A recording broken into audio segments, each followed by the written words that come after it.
Well, welcome ladies and gentlemen. I do apologise for the small delay, but we had our AGM before this, so you'll be pleased to know that the AGM was a success, where all of us was re-elected, unopposed. If only politics on the outside was so simple, we might not be in the situation that we're in. But nevertheless, it was a smooth running AGM in the end, and I thank Lord Truscott for being here to support me throughout. So, today's evidence session is one which many politicians probably can align to creative industries, or maybe not quite as creative as the guests tonight, and the next generation services. So we're going to do those in two parts. So we'll see the creative industries section first, and the next generation will come after. So hopefully we'll be effortlessly moving down the panel to get their insights and opinions on those areas. I would like basically to welcome all of our panellists here tonight. I would urge on the side of brevity, although I do feel a bit cheeky saying that when we've run over ourselves, and having been in another country chairing a meeting on behalf of the Big Innovation Centre not that long ago, we still go over time abroad as well as we do in this country. So it's, the enthusiasm and interest in this subject really is, as I always say, overwhelming. So we will make a start on the first part of the evidence session tonight on the creative industries.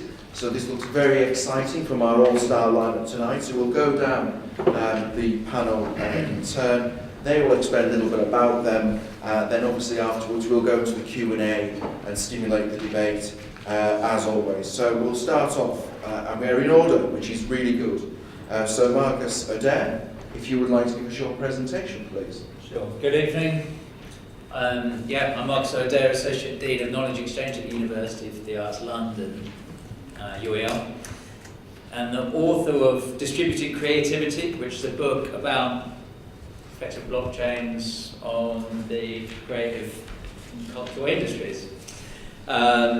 So, briefly, the argument of this book is that blockchains could be transformative for the creative economy in four respects. Firstly, in terms of ownership models. So you have the opportunity with blockchain technology to improve attribution and to provide, through that, a single source of truth for payments and for licensing.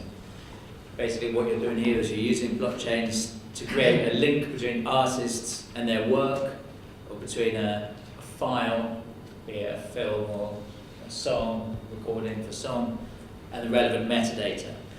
And then what you're doing is you're able to store the data from that song or that video in a database that is aggregated and distributed, rather than the current situation, which is databases that are centralized and siloed. And sometimes these centralized and siloed databases conflict. In fact, surprisingly often, they conflict. So that's use case one. Secondly, you have the opportunity to make payments and licensing both smart, in the sense of smart contracts, inverted commas, and as transparent as desired. So royalty payments at the moment are inefficient. We stream content instantly. Royalty payments often don't make it back to creators for months or years.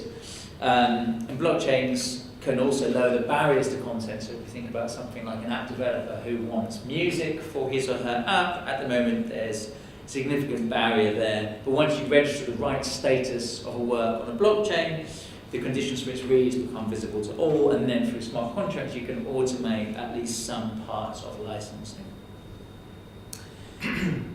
Point number three, some people see the exciting part of blockchains in this use case as being around allowing creators to set parameters for licensing and pricing their works, or in a ticketing sense, to let promoters do the same thing. So that in that case, it's a sort of attempt to stop secondary ticketing, which is an exploitative market.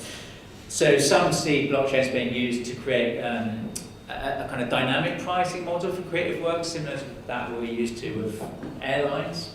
Some see creators being given the opportunity to choose whether or not, for instance, to let their works be interrupted by advertising when it's streamed, that kind of thing. And then fourthly, the exciting area here is around the possibility through blockchain technology to introduce new business models. And so, and these vary widely between the use cases, but basically some people are looking at blockchain technology as a way to allow creators to access consumption data, which is typically currently at the moment kept by intermediaries, and obviously that's very valuable data in terms of planning tours or attracting sponsors or whatever it might be. So it's blockchain technology could, through disintermediation, offer a direct channel of data to get back to creators. Some people are more excited by the possibilities of introducing digital scarcity, which seems like an anomaly because we're used for digital files to be infinitely copyable.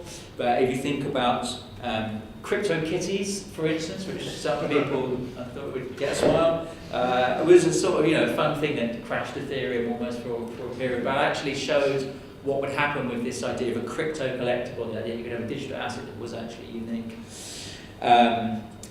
And one other use case there is around what in art is called royalty repayments, which is basically the idea that an artist or his or her heirs should get a small resale when a work is resold. This is basically an idea that an artist might sell a work for 10 quid that then is worth 10 million quid later down the line, and it'd be fair to have a cut of that. Well, how do you enforce that? One way to do it would be through smart contracts.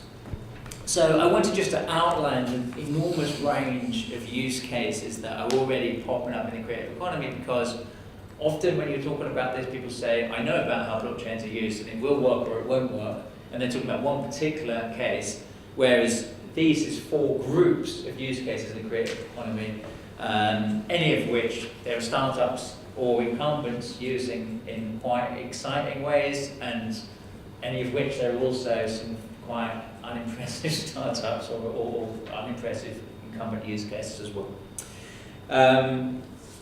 What I would say as well, I know I've only got a couple of minutes left, is that nothing about this is inevitable. So I've outlined some of the opportunities, and I do think that there are really significant opportunities for the creative economy, but one of the central arguments of the book I wrote is basically that there are political, economic, social, technological, legal and environmental barriers to adoption.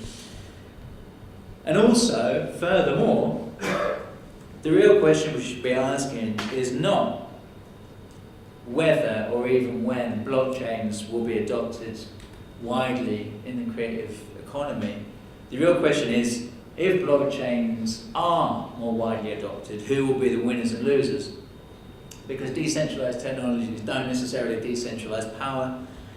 There are, for instance, some worrying use cases outlined by a couple of academics in their book, Blockchain and the Law, about what would happen if you illegally stored works on a distributed and decentralized database.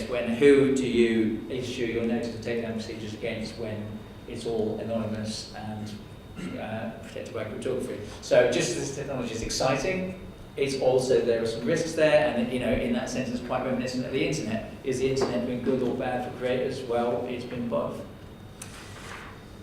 So the important questions are basically how it's adopted and by whom. So to summarize, there are significant barriers to adoption. There are possible risks should those barriers be overcome. But at the same time, blockchain technology could lead towards a world in which creators can be inextricably linked to their creative works, which is a long way from where we are at today, in which intellectual property data is stored in distributed rather than centralized and conflicting databases, and in which payments and licensing are automated through programmable transactions or so-called smart contracts. There are also policy recommendations in the book, but I said that last time I was here. We're always willing to take contributions. It's great. Thank you for that, Mark. And I said the creative industries and politics have a lot in common. Although you did mention single source of truth. I don't know how many politicians would there is a single source of truth. Our next panelist, no stranger to the all-party group on blockchain, Dr. Christian de Vartavan. If you'd like to give us your presentation, Christian. Yes, I'm the Global Ambassador of Publiq, which is a non-profit foundation for creators, and I'm also the CEO of Projecting Consultant Limited, which is a consultancy for new technologies. Good evening. I first wish to thank you for the chairman of the APPG and the directors of the Legal Innovation Center to allow me to speak here today.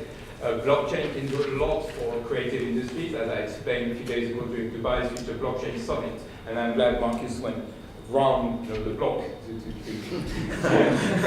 So I will concentrate on the question of the agenda of how blockchain can empower creators in today's digital era. This from the point of view of remuneration and royalties. And this in the context when the publishing industry is not always very fair to authors.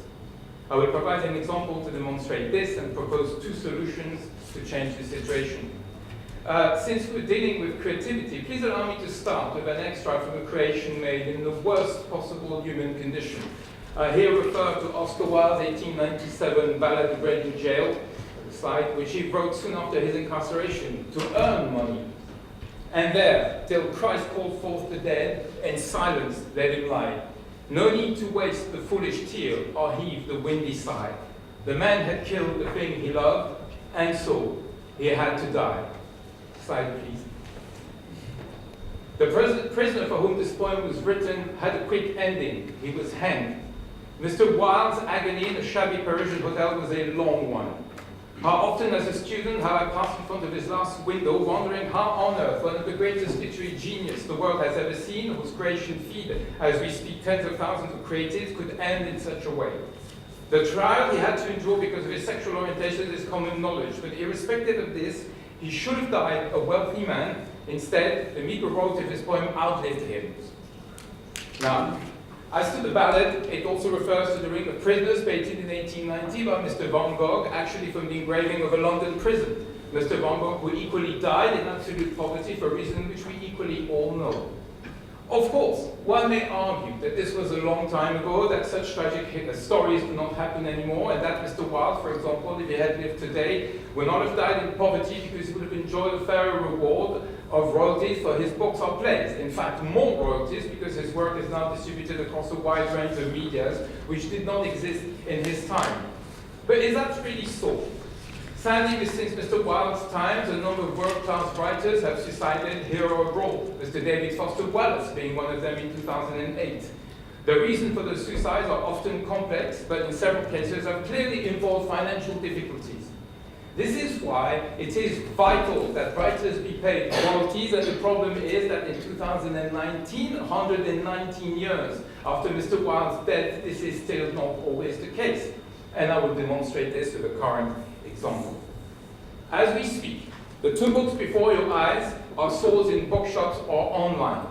This is a hardback first edition, and here's the paperback pocket edition published shortly after, a market success. Both distributed by one of the world's top publishing houses and a household name. Who are those publishers and who is the author is of no importance today. What it is that the book is not only rated 5 stars, but is publicly presented as a bestseller. Moreover, the printing cost has already been paid by public subscription, hence at no expense whatsoever to the publisher. And yet, the publisher states that the book has produced no benefits, and that hence no royalties are due. The book was published in 2017, and I can confirm that to date no royalty whatsoever has been paid to the author, a royalty. Let us be clear. The honesty of many publishing houses of this country is not to be questioned. But what we have here is most probably not an isolated case. And for many starting authors, many fragile financially, if not psychologically, writing a first book is not only always an ordeal, but can be a matter of life and death. Of course, both publishers refuse, as requested by the author, to tell how many copies were printed and how many were sold. I have information that it is in the thousands, as would be expected from a bestseller. And this is where I'm getting to, and where blockchain can completely change this unacceptable situation, particularly if Parliament walks in. So here's the first item, and a new one, insofar as I've been able to verify. I propose that each print or subsequent run of any book at any time should be listed on the blockchain, so that this listing may be consulted by all and that due royalties may duly be paid. One may rightly point out that publishers may not wish to put the information on the blockchain. This is correct. And this is why I hence also propose that printers be compelled by law to list on the blockchain the exact number of copies printed for their clients, i.e. the publishers. Printers, not publishers. Printing houses could easily do that on a dedicated professional platform housed, for example, by the British Library, which, by law, gets a copy of any book printed. As I checked with the help of a lawyer, there are no precedents for such law in the United Kingdom. But this law, I found, exists abroad. Remember in this respect that the name of the printer must appear in the imprint of any book. So why not the number of copies printed? Slide, please. The lawyer, by the way, found that in 2016, Mr. Philip Pullman, president of the Society of Authors, pointed out the unfairness by which authors are remunerated. His solution was a bestseller clause to increase authors' royalty, which he called government and the European Union to implement by law. Till such law is passed, then such a blockchain platform could be put in place within days. Publishers who would wish to dissociate themselves and claim good practice could register and, of their own accord, declare the number of books printed for any new title, as well as later the number of books sold.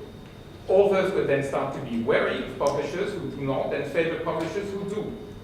We are here talking about increased transparency. All in all, this is a use case where blockchain, data stamping, can empower creators as a wealthier creator is one with enhanced creative powers. And enhanced creative productivity enhances the creative industries. Thank you for your attention. Thank you very much, Christian. I'm sure everyone would agree, a very passionate case there. Yes, it is. For the creative industries and blockchain. Not only talk about cutting edge technology, but also a little history of English literature thrown in. So you get value for money tonight, ladies and gentlemen, so thank you for that. And moving on now to Gilane Tawadros. She's going to give us our next presentation, our last presentation on the creative industries. Excuse my hoarse voice. But I'd like to start with a disclaimer because I'm probably the least technically qualified person in the room. I'm not a technologist, I'm not an expert on blockchain, but I have been working in the visual arts world for over 30 years. And the last 10 years I've been leading DACS, which is a visual rights management organisation. We represent 100,000 artists and artist estates worldwide. And we believe passionately, like Christian does and Marcus, that artists are critical to our social, cultural and economic well-being. And that we need to ensure that living artists have the means to continue being artists, and that artists' estates can look after the works that are in their care. The mean income, not average, the mean income for a visual artist in this country is £10,000, less than the minimum wage. So that puts into context the fact that DACS distributes royalties last year, £18 million.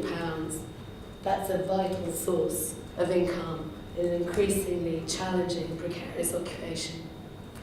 Now, there's been a huge amount of hype around blockchain. I think part of the problem is that, as with all technologies, people tell you that technology is the answer, but they can't quite formulate the question that they're trying to answer. So at DACS, we approach blockchain with a healthy dose of skepticism and a large amount of curiosity about how it can benefit artists. About 18 months ago, we had new startups approaching us on a weekly basis, wanting to work with us to establish their businesses. We selected a couple to develop some pilot projects to test blockchain, and in two areas, one in mitigating against forgeries and the other in tracking copyright infringements. At the same time, we worked with the Oxford Internet Institute and the Alan Turing Institute to do a research project. It was important for us to work in an academic context to understand the potential value of blockchain for artists and artist estates. And that led to a report called Art Market 2 that was launched here at the House of Commons in May last year. So what have we learned? Well, we've identified 3 opportunities. The first is the biggest, and that is a significant reduction in forgery and misattribution of artworks in the art market by creating a secure, global, decentralized ledger for art market transactions. The art market describes something they call the informal market. To you and me, that's fakes and forgeries. And according to Artsy, while the estimates vary wildly, between 7% and 44% of the total market, that's somewhere, if you look just at the UK market, which is worth £11 billion, that's somewhere between 77 and 440 million pounds of fakes and forgeries. So we'd like to see a global decentralised ledger for art market transactions, in effect a land registry for artwork sales, which would significantly reduce fakes and forgeries, bring greater transparency and trust into the art marketplace, and for politicians who like this, generate significant additional tax revenues. Tax revenues, yes, always an interesting subject, but I think that you did make a real question case there as well for those that are working in those industries. You said about the £10,000 that many of them are earning. Many people think that there's major money involved for those concerned in creating, and obviously, as from all presenters tonight, we've heard that isn't the case. So I think that is a really interesting point and needs emphasising time and time again. Now we'll move on to the... I'm quite finished. Okay, Yes, sorry. Can I finish? Yes, I Yeah. Sorry, so we tested that concept. An artist came to us called a sculptor called Publiq, who had a terrible problem with people forging his bronze sculptures.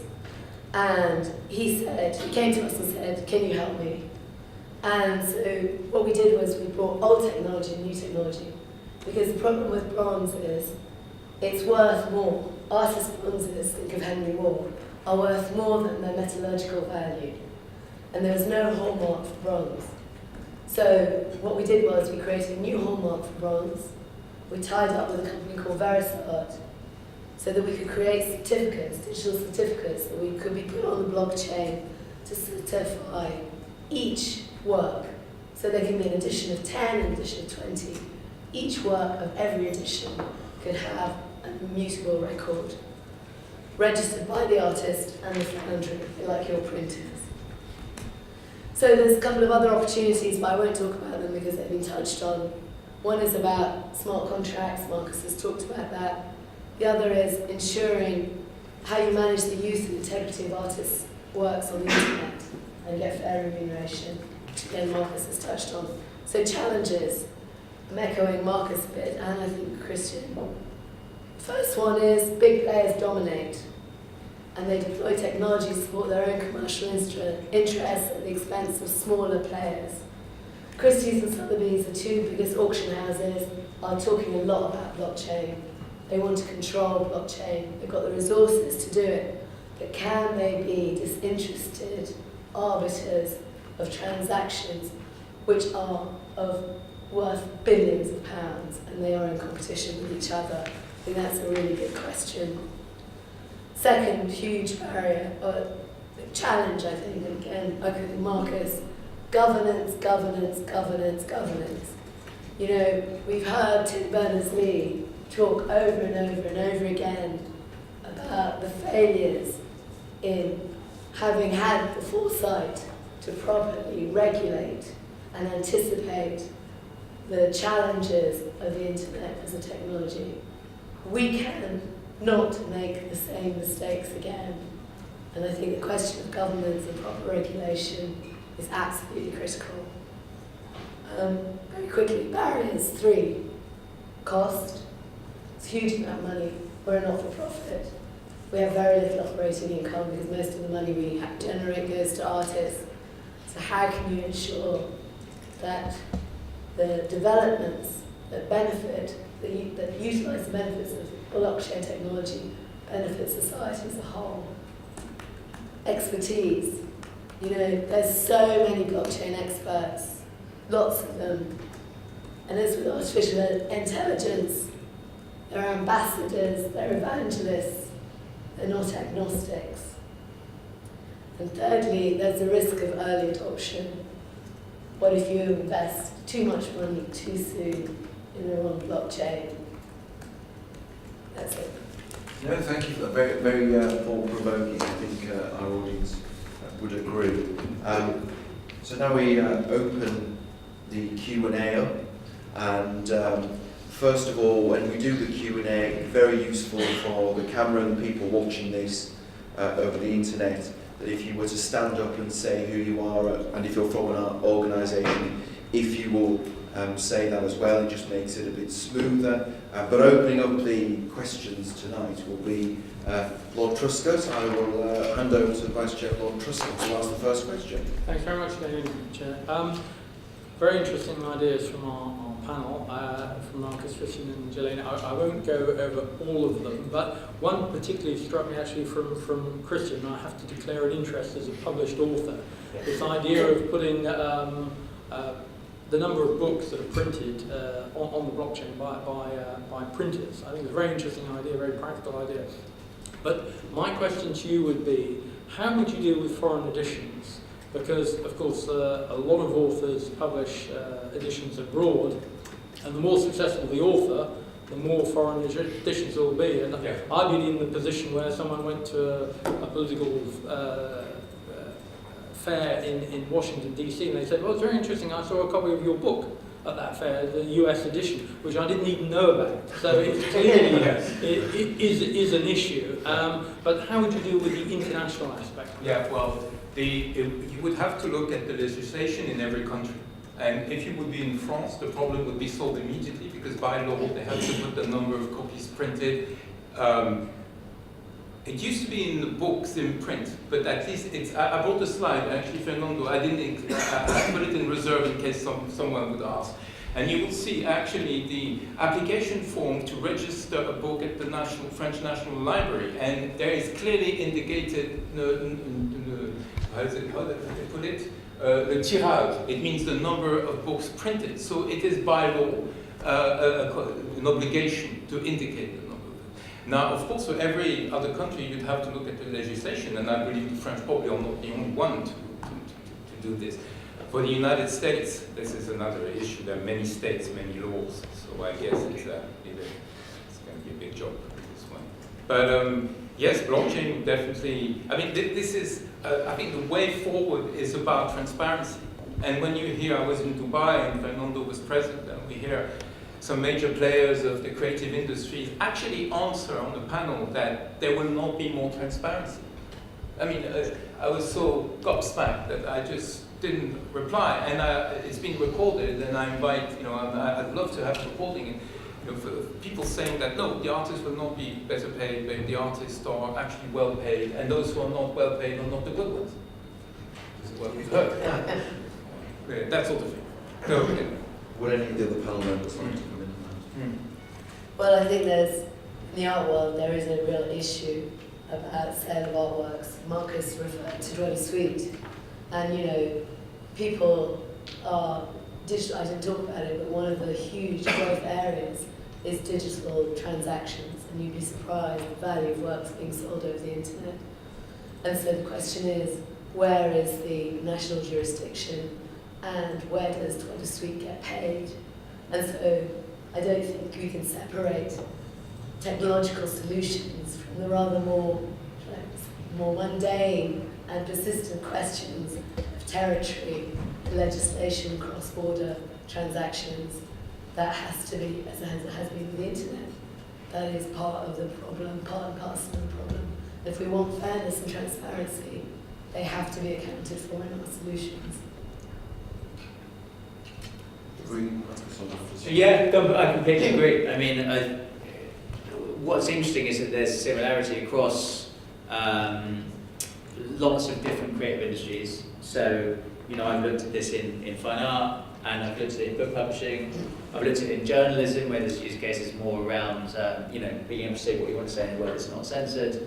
I've looked at it in music, say, and even if something similar. So, for instance, there's a startup called Block who did a project recently with Massive Attack, which is around sampling, and they did an interactive app that so fans could remix a track in very clever sensory ways where you used all experimental things. But the point of it was that they could track every stem, which is an individual, like an individual guitar part or whatever, what had happened to it, where it ended up, and then at the end of the day, that's how the right royalties would get back to the person who had made that particular stem. So there's commonality across the creative industries, but the point is about connecting whatever's on the blockchain to, quote unquote, the real world. Thank you for that. Right, we'll open the questions, but anyone else in the audience got any questions? Was it so comprehensive? Ariel. I'd like to invite the panel to comment on what they think the impact of Article 13 is going to be on these use cases. Well, could you redefine Article 13 for the start? So this is part of the newly passed EU legislation, and for now we will assume that Britain is a member of the EU as it currently is. And actually this will impact whether we remain part of the EU or not. But that the publishers of copyrighted content are now accountable for whether or not that copyright is valid. What sorry, could you read that? The publishers of online content, i.e. the likes of Google and YouTube and Facebook, if somebody uploads copyrighted content, the publishers is accountable are accountable for making sure that the authors get paid. Get paid. Oh, right, okay. I mean, I tell you my own view, coming primarily from music, is that despite the fact there was a lot of fuss about Article 13, some people enormously pro and some people enormously anti, namely the large tech companies. Actually, most of the people I speak to say they don't think it will make much difference either way. In reality. And blockchains will just be part. I don't think there's a special blockchain part of that. Well, we especially like it when there's disagreement, so let's hear the argument. Well, I think it's, in principle, I think it's a brilliant thing. Let's face it, none of these platforms would exist without artists of different kinds. We basically create the value for them. And so it's about time that artists could extract some value back. And I think visual artists, whose work is all over social media platforms, this is a real opportunity to get some money back to them. I mean, in Germany and other places, they have a private levy system, which means that when works are photocopied, for example, people get, when you buy a device, there's an element of value of that device that goes back to the artist. Why shouldn't that be true of platforms? I think that should happen. That would have a massive, massive impact. What I think we often fail to realise is that very small, modest amounts of money that go back to artists are multiplied several-fold by the way that artists deploy those resources. And so those payments for artists, and I think there is a role for blockchain, because how do you monitor what's been on those platforms and how do you monetize it and get the royalties back to the artists? I think it could be amazing, it could be transformative, but we need the political will to translate that legislation into meaningful legislation here in the UK that will have that transformative impact. Well, I don't want to advertise, for Publiq, but since Publiq is also part of the APPG now, we're actually tracking. Engineers tell me they've developed a way to actually completely track with metadata, you were mentioning, the use of any content which is published on the platform. And this way to know who is using it for how long, etc., which is a bit, in a way, I find it a bit frightening that everything is tracked like this everywhere. But on the other hand, if it's to protect intellectual property, why not? There are very big issues. It's like fake news. We were talking about fake news. It needs a lot of thinking. The engineers are also very enthusiastic about, the architects are very enthusiastic about fake news. And they've invented a system by which people will put thumbs up and thumbs down. They would flag the thing, and then there would be the central, the staff would actually sort of raise an alarm about fake news being published on the platform. But it's very, very complex. The human creativity and ingenuity goes constantly around. Well, we've seen it today in the news. WhatsApp has been hacked, apparently. And I have it on, I'm about to reinstall the new version. The WhatsApp, which has been deemed such a secure, messaging system, is apparently actually sort of manipulated. So very cautious on these areas. And ethics. You're talking about ethics as well. Thank you for that. And we're never more than a few minutes away from a conversation away from Brexit in this place now. That's a very nice sort of reminder, although sometimes we do use this APPG to such things. Are there any more questions on Mr. Chairman, John Enser from CMS Law Firm. First of all, just a point of information, which is that the bestseller clause that Philip Pullman was alluding to was part of the copyright directive that has just been adopted by the EU, so that will become law, and that obliges increased transparency, interestingly for these purposes, down the value chain. So not only does, if Philip Pullman has a contract with a particular publisher, not only does that publisher have to provide transparency, but also potentially Philip Pullman has a directly enforceable right against people further down the value chain, so sub-publishers or what have you. So that is now part of the law. And then really a question, perhaps particularly for Marcus, which is, I can see and I understand the use case about tracking individual sort of uses of particular works, but it strikes me that there is a challenge which exists around many of these things, which is that you are starting from a radically under data poor base. So if you take Apple, Apple there are 45 million tracks on Apple Music. If you believe some data, then every month Apple is unable to identify who to pay for 10 to 20% of that 45 million. Well, it's actually the uses, not the 45 million tracks, because most of them no one ever listens to. And that being the case, it's fine to say, okay, we can start now putting in place these solutions, but who is going to be able to work out the backlog and the multiple owners of rights and kind of the 45 million tracks and say, okay, I know who has the UK rights to that and who has the US rights and who has the French rights, because they're not in common ownership. So I can see the use cases, but the challenge to me is actually how do you scale them into something that actually delivers real value to the artist community? Yeah, well, you're completely right, and some blockchain solutions, so-called, don't address that problem. The technology can do X, Y, Z, but Z. That sounds very American. X, Y, Z. But that's not enough. But there are people who have ways of solving that problem.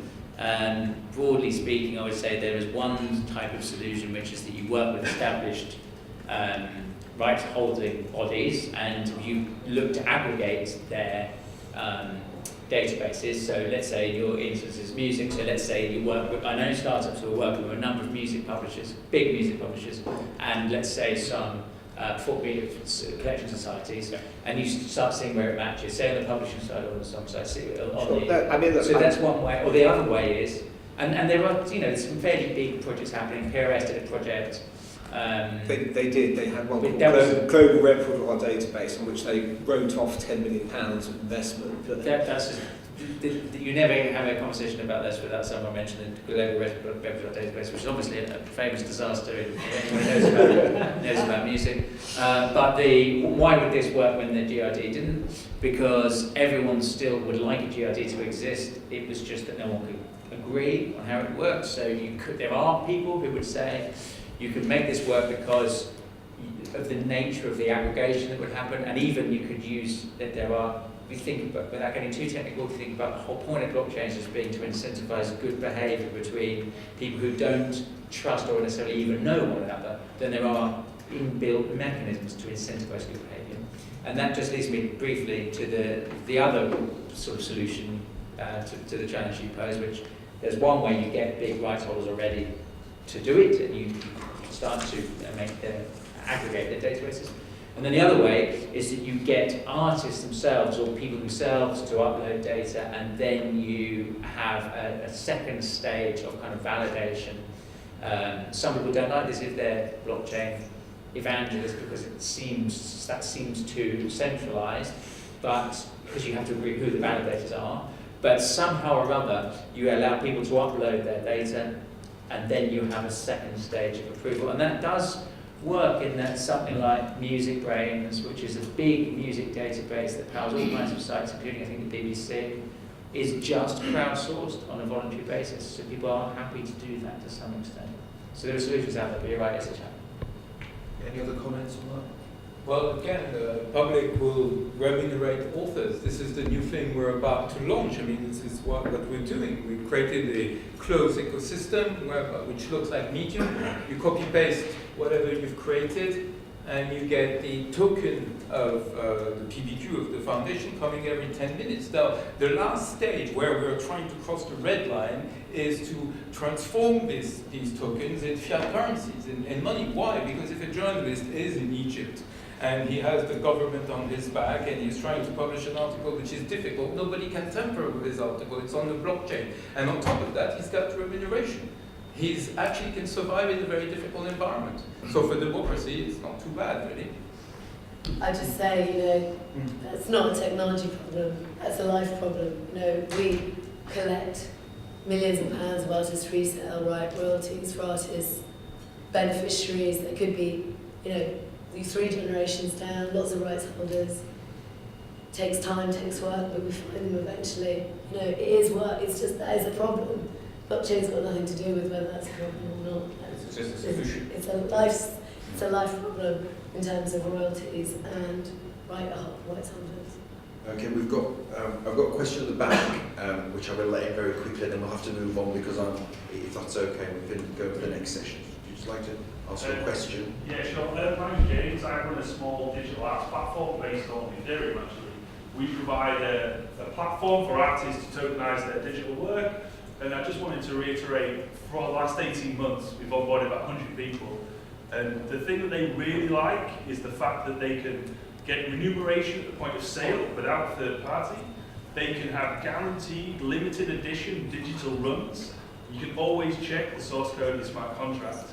And after the point of sale, they get 2% or 5% on every sale from there onwards, and it really does change the way that the creative industry works. And like I said, it's not really a question, but it reiterates a lot of the points that were raised from my experience in the last 18 months. Any comments on that? Well, you could open a channel on Publiq, ZDF, ZDF television, all these things. I've put Gilane to open a channel. We're non-profit. It's a closed system. I have nothing to gain by inviting you to join, really. I mean, this is about it. And the channel can be separate. You can separately remunerate your authors, and this is what we're doing. We have profit, companies which are sustaining the foundation. But the idea is precisely that: to be transparent, blockchain, remuneration of authors, open channel, separate channel, public, open protocol on GitHub. What else can we do? We're really striving to make it as transparent as possible. But further than this, frankly, I don't see. Just say a couple of small things, which is, one is that it's really, compliance is a huge issue with artist resale right, because there is no, although it's law that you have to pay it if you're an art dealer, there's no way to monitor it, and there's no mechanism to call people to account. So think about the tax, and they also not being paid, as well as artist resale royalty. So that is an issue, and I think blockchain offers an opportunity there. The other thing is, we haven't really touched on, there's a whole possibility of people owning works and selling works in new ways through fractional ownership. which is something which is interesting, I think. You know, when you can imagine how whole communities could buy artworks and own them jointly. And so there are things, but I don't think we've necessarily got the solutions to how we do that properly yet.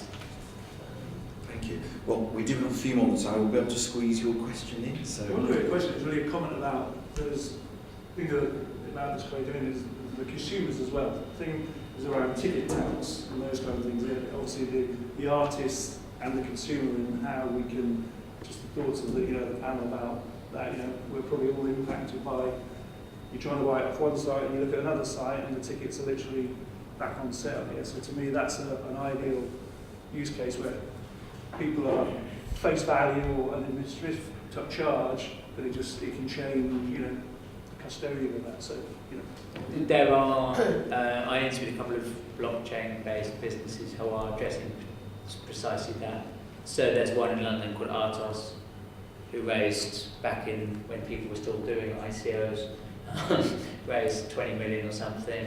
There's a company in the Netherlands called Hauck, which is spelled like guts to us. I'm doing all the international accents today. And then there's several others. So that is an established use case. But you come back to some of the same issues around how it connects to the real world, but people are looking at how you can limit. So the idea that you could say, okay, you could resell this on, but at face value only, or you're allowed to make 10%, or you would have a range of opportunities. There's no law about this or anything. You just, But, there's issues that you can't underestimate as well. The problems of fakes and forgeries. I know of an artist who actually was in an auction house in Switzerland who said, "Hey, we're selling one of your paintings in our London auction house." And he said, "Really?" He said, "Which painting?" They showed him the painting and he said, "That's not my painting." The auction house said, "Eric, you've forgotten the work you made. You've forgotten the painting." So, the problems are real. Even when you're talking about living artists, imagine the problems of dead artists and their works and attribution. So I hope blockchain can in some way help us find some ways to mitigate against that, because people are being ripped off, artists and customers. Absolutely, and I think that everyone would agree a real passionate case there to protect our creative industries by our panellists tonight. And moving effortlessly, I hope, from creative industries is the evidence meeting. And moving effortlessly, I hope, from creative industries is the evidence meeting on next generation services. Now, Britain, like most of the rest of the industrialised and developed world, is heavily dependent on its service industries. But what will those service industries look like in the future? So, taking us straight into that is Dennis Hauck. I got the accent right, so I'm quite happy with that. And he'll take us to our first presentation on next generation services. Dennis. Thanks a lot for having me, especially on this special day, as in Germany we are celebrating the Day of the Freelancer today, which is a perfect day for this topic. So let me briefly introduce myself. My name is Dennis. I'm one of the founders of Project Crowd. Project Crowd is the next generation freelancer recruitment platform. Our system is completely decentralized designed, means that we are connecting freelancers, gig workers, creatives, and all sorts of external workforce with companies in a completely new way. There's no need anymore for intermediates, even though they are kindly welcome to our platform. We can establish a peer-to-peer connection, and instead of searching like in the old days for jobs, we implemented a artificial matching intelligence. So it's a matching engine which not only matches workers based on their professional skill set, but also on their work history, their personal profile, their interests, and their cultural fit. Having this said, really shows that if you move beyond hard skills and work people have done in their past, taking into account what people like and how they are working, really gives a new sense of combining workforce today. Can blockchain provide a global life database was one of the first questions. from talking to our customers and our community, we really see a shift in the global workforce. And this is not only a trend towards the gig economy and towards freelancing, being a solopreneur, or working in Thailand or in Bali at the beach for some remote company. What really is the reality for a lot of professionals today, we see a global shift within companies having intrapreneurs, having different co-working models and being innovative. What makes it difficult at the end to have one system or one solid source? We had this topic, single source of truth. The problem is how do we validate work history, how do we validate contractual data if someone is not working at one company for 5 or 10 or 15 years. Instead of this having 3 jobs at one time, one is in his hometown in London, the other one's remote for a company in Paris, and the third one might be for a startup which is not existing anymore because, well, it wasn't a Ethereum startup, so it's gone. Can blockchain technology improve this? Can we build a solid system, decentralized, with all the data of the available workforce to have, let's say, a global workforce register? Technically, sure, no problem.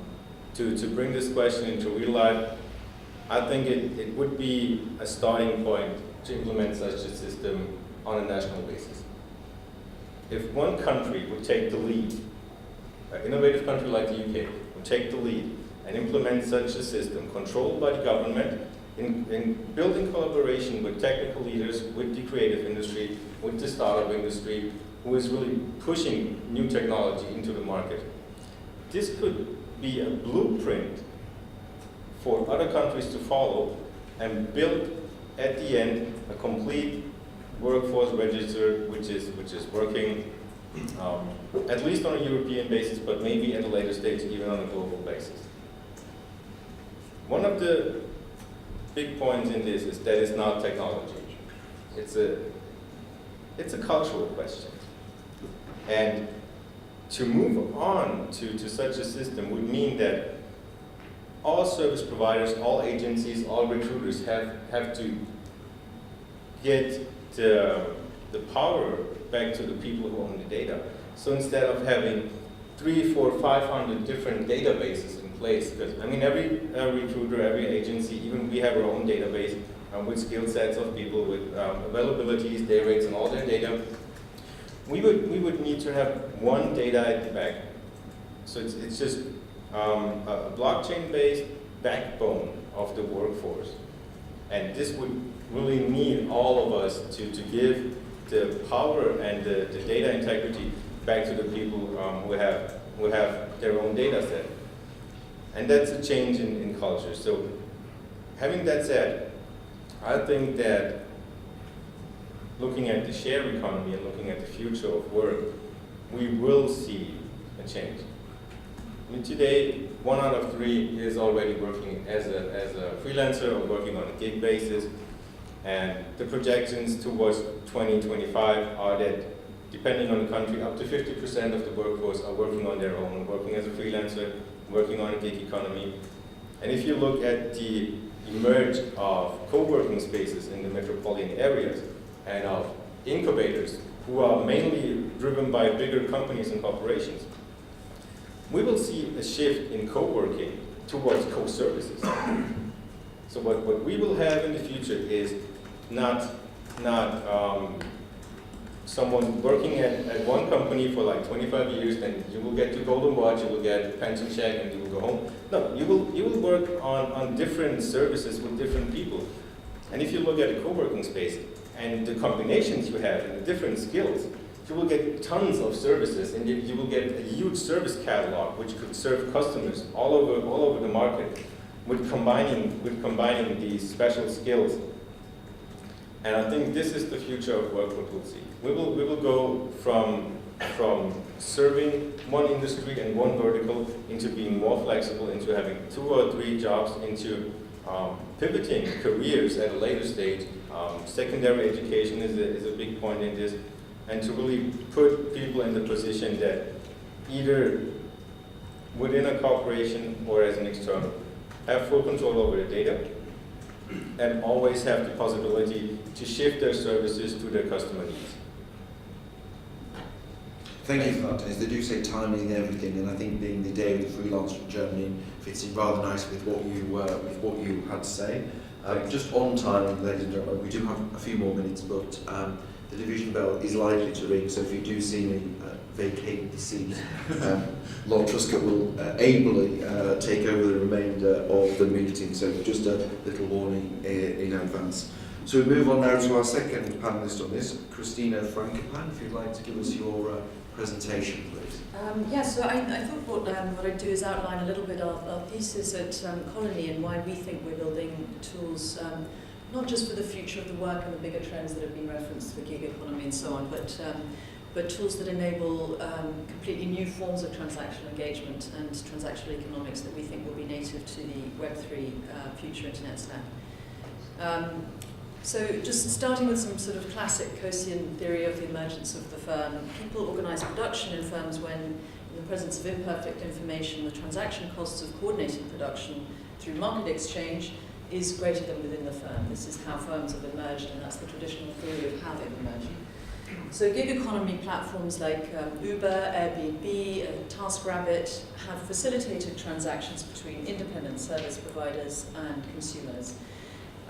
Where it was once impossible for a company to manage relationships with many suppliers without linearly scaling employees to management, those types of platforms on the Web 2, if you like, have enabled companies to scale supply at close to zero marginal cost. Similarly, one of the least understood and least appreciated aspects of Bitcoin and the blockchain technology underlying that is that it's actually a mechanism for permissionless work. So that is incorporated, if you like, in the concept of the consensus mechanism, proof of work. But it's very important, this concept of permissionless. That means you can work for the Bitcoin protocol and get paid without having to ask anyone's permission, albeit that needs to be within legal limits and societal norms. But nonetheless, there's no application, no interview, no hiring. If you're able to do the work, you complete it, and you can do so with confidence of fair compensation. This is a fundamental tenet of what blockchain technology enables. So the work that people were required to do on the Bitcoin network started with providing raw computational power in the proof of work consensus mechanism. But subsequently, the same principles have expanded to other types of work that computers can do, such as providing hard disk space and other more esoteric services. At Colony, our thesis is that the next evolution of these trends is at the confluence of these innovations. Software that increasingly permissionlessly enables the mediation of the work that humans can do. So computers are good at, but blockchains are very excellent at enforcing rules. That's why video games are so much easier to play than board games. Companies in general are basically, they're just rules for managing resources and distributing authority. So firms and companies are governed by their governance rules, which are really just protocols, if you think about it, for the management policies and oversight methods of that organization.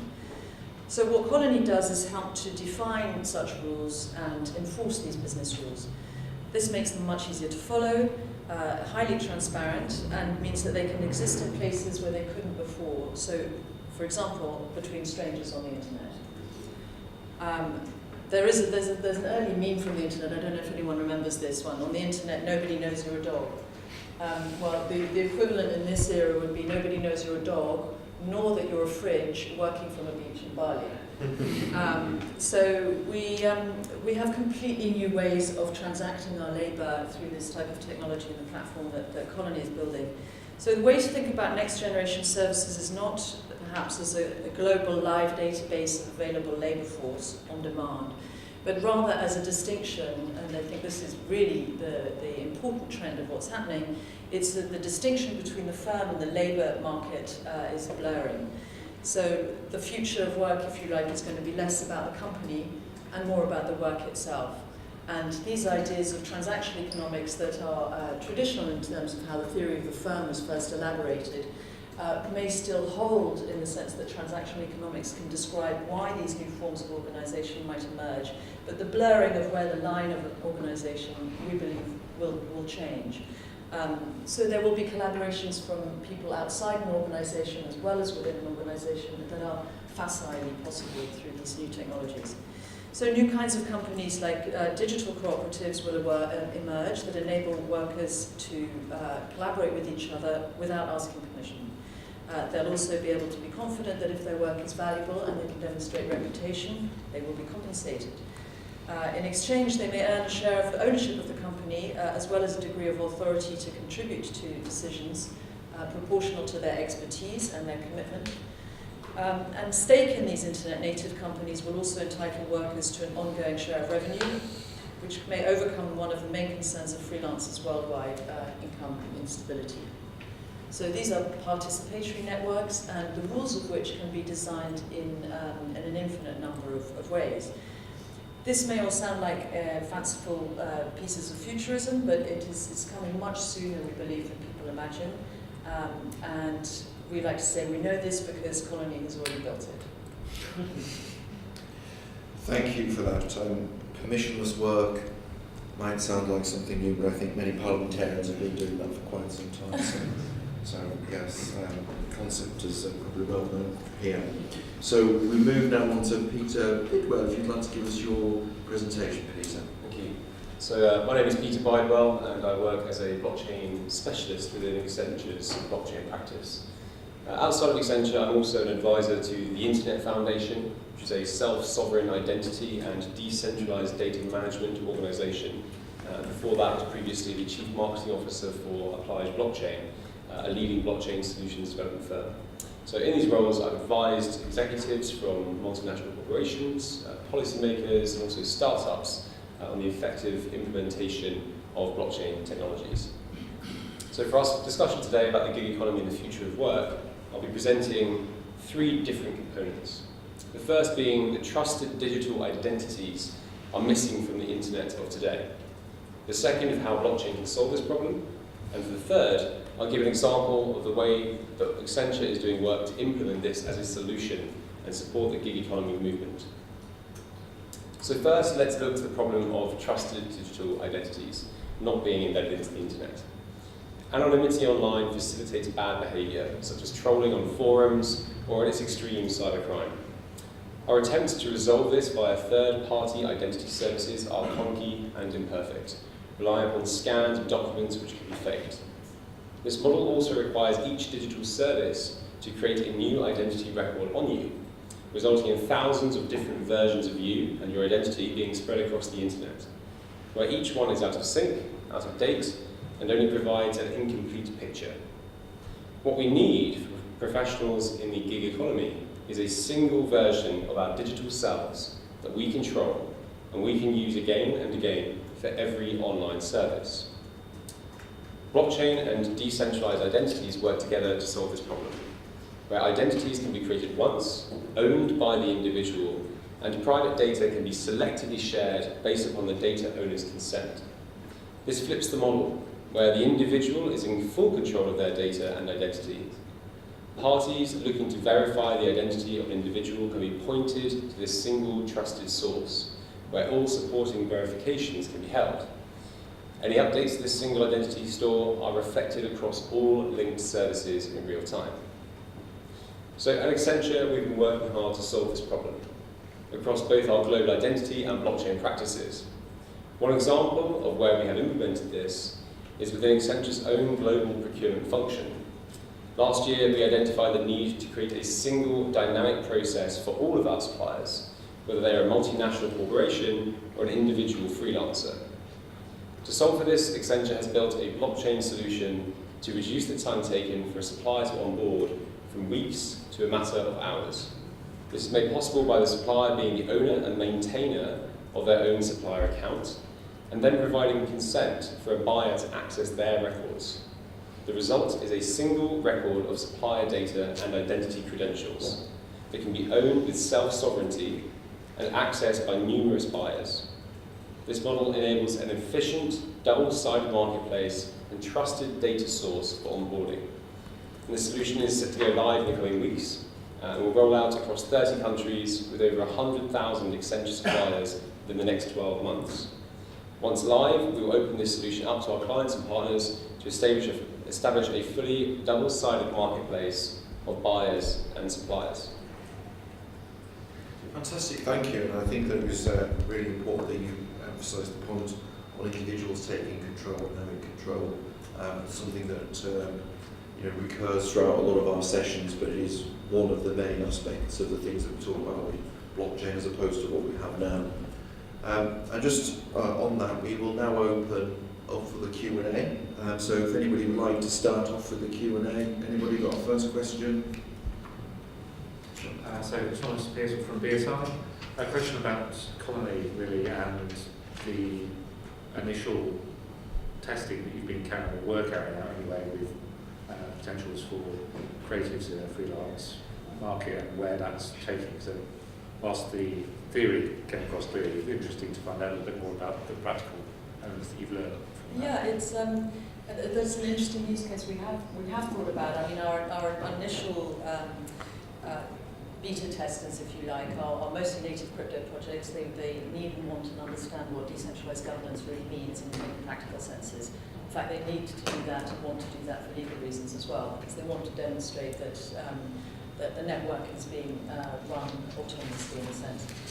But we have thought quite a lot, and one of our first target groups, if you want, for users will be creatives, specifically the type of creatives who are doing podcasts, blogs, YouTubers, and so on. This is a very good use case for the platform where you can easily incentivize a development community, which would be called a colony, and you can easily incentivize your users to follow and maintain some economic interest in the system that you create that will have a network effect, presumably the more users you refer, and you can follow those referrals through the beauty of the blockchain and transparency of it, so that they can have their rebate the more people they refer. Actually very easily implementable. I suppose we've thought slightly less about directly the creative markets that you've been discussing, but certainly those applications are possible. Would any of the panelists like to comment? I've got another question, and Lord Truscott's got another question for you to get your teeth into. Yeah, I think again it's to Christina, but maybe other panel members can come in. It's about Christina sort of grabbed my attention when you mentioned about the theory of the firm, and I was sort of reaching back to my economics course I did many years ago. But there is this theme of the shift from the firm to the individual, and that's really what the gig economy is about. I just wondered how soon do you think that there can be that major shift? I mean, we see it even now, but how soon do you think we can see that major shift from how companies operate at the moment to an economy dominated really by individuals offering services? And how might this change the economic models of how businesses operate, or even the fundamental economic theories that we just take for granted at the moment? Well, I think it does fundamentally challenge how we have thought about the theory of the firm. It's precisely why we're working on this stuff. I think you mentioned some of the statistics. I think it is already happening very, very fast, and certainly in one generation, the idea that you have a job for life is I think permanently gone.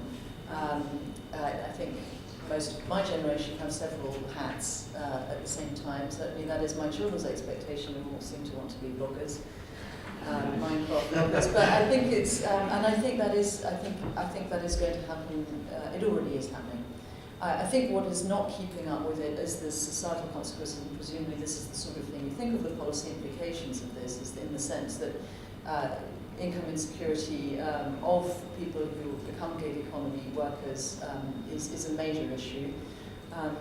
There are potentially ways that this technology can also help with that. There are certainly ways we can design taxation systems, for example, that keep up with the complex, or accounting systems that keep up with the ways that people are working. That is, in fact, indeed one of the sorts of tools that Colony can and will provide for people who are working across multiple colonies. But I think it's going to be interesting to see how it will change the economics of that blurring distinction between internal firm-driven transactional economics and the market-driven economics of what happens outside the firm.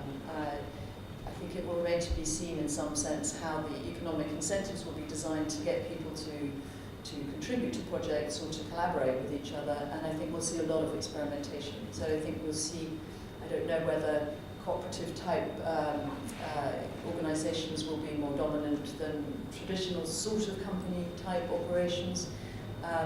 Also, we need to start thinking about how legal liability and marginal legal liability is assigned within these kinds of organisations. It's a big problem for crypto projects. Again, if they're basically organising as distributed or autonomous organisations, actually legal responsibility currently to be compliant with current legislation in almost every country requires crystallisation of legal responsibility with some humans. But we'd like to think of systems where we can share those responsibilities. It's very interesting novel ideas that are, again, close to implementable if we can find ways to collaborate with legislative and regulatory bodies.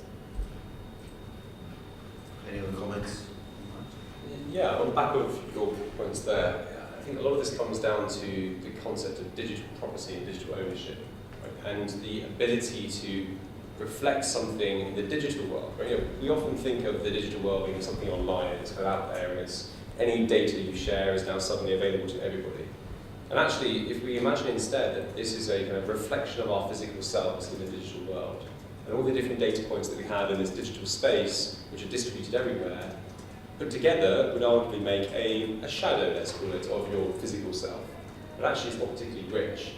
The issue here is that there is no ownership. There is no digital absolute ownership until blockchain comes along. So one of the interesting things about the one of the organisations that I'm working with, called the Internet Foundation, is they found a way to package personal data and also assets, so digital assets that belong to you, into a way that can be traded as a unit of account. Imagine a bale of wheat or a barrel of oil. For the first time, we have this for data and a personal identity. And in this way, then, you can create a package, a wrapper around personal data and identity and digital assets of various different descriptions. And using smart contracts and various other means, you can actually embed policy and the governance and laws by which the entire network should interact. So from a government perspective, imagine rather than retrospectively trying to implement compliance and regulation, instead you can actually code this directly into the assets themselves. So the asset is proactively compliant. Right? The asset itself moves around and can be interacted with in a way that is guaranteeing compliance. So I think we will see a big shift when the kind of the opening up of this digital space and the real leveraging of blockchain technologies happens when everybody's connected and each individual person can be fully represented and own digital property. Would anybody else like to comment on that?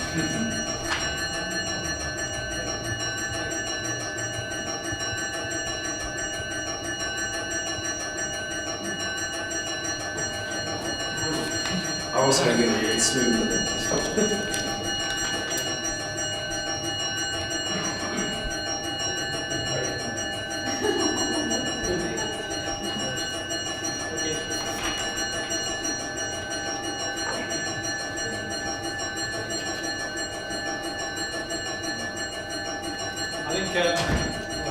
It will ring for a few minutes.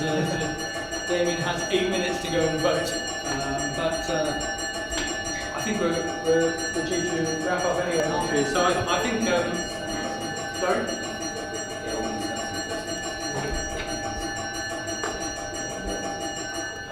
Have we got any more questions from the audience?